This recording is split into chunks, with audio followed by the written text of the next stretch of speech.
นี่บอมโอนđại ban của tham mà lâu nè qua đại lâuเนี่ยปีเนี้ย nàyปีเนี้ยบอมโอนเนี่ยวัดเราจูบุกเนี่ยเบี้ย มาจากอุปธรรม ใช่ จากอุปธรรม รีบสู้บางปอนก็สู้ยมทานเนี่ยเกิดอ้อยคือยมเนี่ยชื่อปัวบางปอนชื่อปัววินดอกเนยให้ก็เนี่ยยมโมยุบมันบางปอนยมโมผมบูนยบ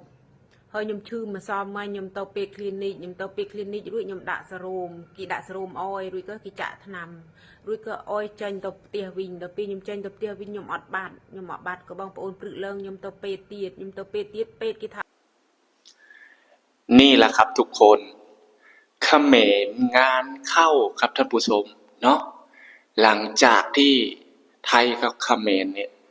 ลบกันนะครับก็มีการปิดด่านนะครับมีการงดใช้สินค้าไทยงดใช้ยาไทยงดใช้เงินบาทไทยเขมรก็งานเข้าทันทีครับท่านผู้ชมเนาะหลังจากที่ไทยประกาศว่าห้ามคนเขมรเข้ามารักษาในโรงพยาบาลไทยนะครับห้ามคนเขมรเข้ามาในแผ่นดินไทยนะครับตอนนี้เขมรมีเรื่องแล้วครับท่านผู้ชมเนาะล่าสุดนี้ผู้ป่วยคนป่วยในโรงพยาบาลเขมรล้นเต็ม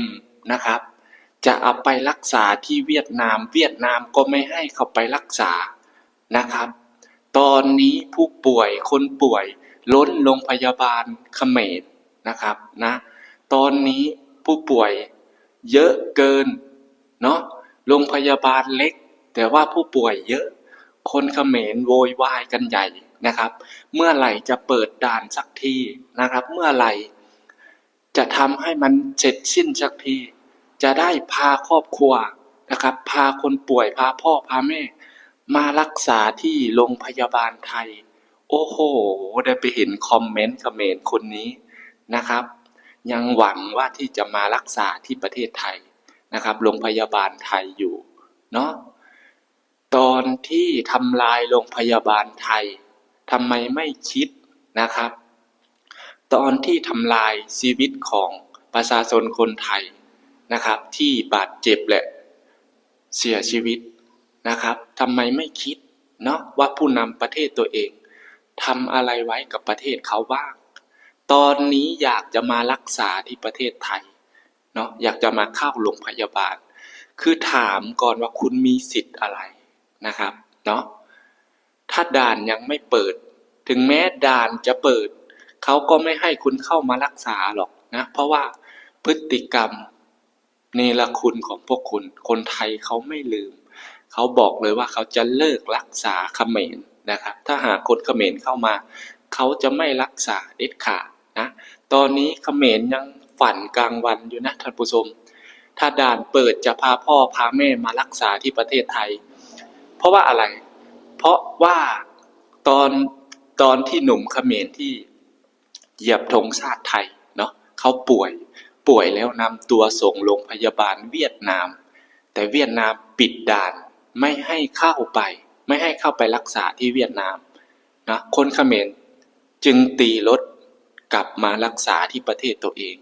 สุดท้ายก็ไปไม่รอดสุดท้ายก็ตุยนะครับตอนนี้เป็นไงครับผู้ป่วยบาดเจ็บนะครับไม่มียารักษาโรคนะครับอุปกรณ์ไม่ทันสมัยตอนนี้นะครับวุ่นวายกันใหญ่เกิดเรื่องกันใหญ่ครับนะฮุนเซนไม่ออกมาช่วยเหลืออะไรเลยนะครับโรงพยาบาลเขมรตอนนี้ล้นนะครับผู้ป่วยเต็มได้แต่นอนรอความตุยนะครับบางคนถึงออกมาระบายนะครับว่าอยากจะรักษาที่เวียดนามก็รักษาไม่ได้เพราะว่าอะไรไม่มีเงินนะครับไม่มีเงินเนาะมารักษาที่เวียดนามไม่มีเงินเวียดนามเขาก็ไม่ให้เข้าเขาไม่รับขอทานมารักษาฟรีนะครับบางคนถึงขั้นมานอนรอความตุ๋ยอยู่บ้านท่านผู้ชมเนาะโอ้โหนี่แหละครับปาปิต้าบอกแล้วว่าอย่าเล่นกับระบบถ้าหากคุณเนี่ยยังพึ่งพาประเทศไทยอยู่ยังยืนด้วยลำแข้งลำขาของตัวเองไม่ได้นะครับคุณอย่าเก่งกับประเทศไทย ประเทศไทยนี่เขามีอุปกรณ์การแพทย์ที่ทันสมัยนะแพทย์หมอของประเทศไทยนี่เขาก็เก่งนะครับส่วนเขมรแพทย์หมอเก่งๆเนี่ยที่เขาเอามาจากต่างประเทศเนี่ยนะครับรู้ไหมว่าทำไมคนเขมรถึงไม่สามารถเข้าไปรักษาได้ก็เพราะว่ามันแพงท่านผู้ชมนะค่าใช้จ่ายค่ารักษาหมอเรียกเก็บแพงนะครับเนาะสุดท้ายจำเป็นต้องมานอรอความตุ๋ยอยู่ในบ้านโรงพยาบาลเล็กๆแต่ว่าเต็มหมดแล้วเตียงเต็มหมดแล้วนี่แหละครับเขาเรียกว่าเวรกรรมมีจริงทำอะไรไว้กับประเทศไทยทำอะไรไว้กับประชาชนคนไทยสุดท้ายมันก็ต้องย้อนกลับไปหาตัวเองเนาะไม่สมคำกับไอ้บอยมันบอกเลยว่าประเทศมันเจริญประเทศมันรวยนะโรงพยาบาลก็ใหญ่นี่แหละครับสุดท้ายเป็นไงครับนะต้องอมน้ำลายตัวเองต้องกลืนน้ำลายตัวเองนะครับตอนนี้โรงพยาบาลเต็มคนป่วยนะครับเป็นไงครับนะบอกกีตาร์จะพามาดูคลิปที่เขมรนอนรอความตุ๋ยนะครับในโรงพยาบาลเพราะว่าโรงพยาบาลไม่รับรักษาแล้วมันเต็มแล้วนะครับนะอุปกรณ์ยานะครับก็ไม่มีแล้วนะครับท่านผู้ชมมาติดตามรับชมคลิปเต็มเลยครับนะนี่บองโอนได้บ้านคืออุปถัมภ์มาแล้วเนี่ยก็ได้เราเนี่ยปีเนี้ยใช่ปีเนี้ยบองโอนเนี่ยวัดเราดูมุกเนี่ยเวียน มาจากอุปธรรม ใช่ จากอุปธรรมរៀបសួរបងប្អូនក៏សួរខ្ញុំថានេះគាត់អុយគឺខ្ញុំនេះឈឺពោះបងប្អូនឈឺពោះពោះវាដោះក្នេញហើយក៏នេះខ្ញុំមកយប់មាញ់បងប្អូនខ្ញុំមកម៉ោង9យប់ហើយខ្ញុំឈឺម្សិលមិញខ្ញុំទៅពេទ្យ clinic រួចខ្ញុំដាក់សេរ៉ូមគេដាក់សេរ៉ូមអុយរួចក៏គេចាក់ថ្នាំរួចក៏អុយចេញទៅផ្ទះนี่แหละครับท่านผู้ชมนะคนเขมรได้รับกรรมกับสิ่งที่พวกเขาทำแล้วครับนะตอนนี้พวกเขาเนี่ยรอไทยเปิดด่านนะครับนะรอไทยเปิดด่านเท่านั้นนะครับพี่ๆคนไทยคิดว่ายังไงครับเขมรชาวเขมรเนี่ยคนป่วยคนเจ็บเนี่ยเขารอประเทศไทยเปิดด่านนะครับถ้าไทยเปิดด่านเมื่อไหร่ปล่อยให้เขมรเข้ามาเมื่อไหร่มันจะพาพ่อพาแม่พาคนเจ็บคนไข้เข้ามารักษาที่โรงพยาบาลไทยนะครับตามที่บากิต้าเข้าไปดูคอมเมนต์ของคนป่วย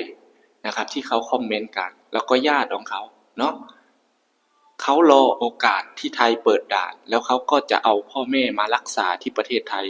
คนป่วยส่งมารักษาที่ประเทศไทยพี่ๆคิดว่ายังไงครับจะให้โอกาสเข้ามาไหมจะให้เขามารักษาไหมนะครับส่วนตัวบากิต้าบอกเลยว่าไม่รับรักษาคนประเทศนี้ถึงแม้จะเป็นมนุษยธรรมมนุษยชนบากิต้าก็ไม่เอาคิดแล้วถ้าเป็นประเทศบากิต้าที่พวกมันทำกับประชาชนบากิต้าแบบนี้บากิต้าจะตัดขาดออกจากสารระบบความช่วยเหลือเลยนะครับนะไม่เอาเลยนะครับนะเราจะมารักษาคนที่ทำลายประเทศชาติทำลายชีวิตผู้บริสุทธิ์ของประชาชนเราไม่ได้นะครับเนาะ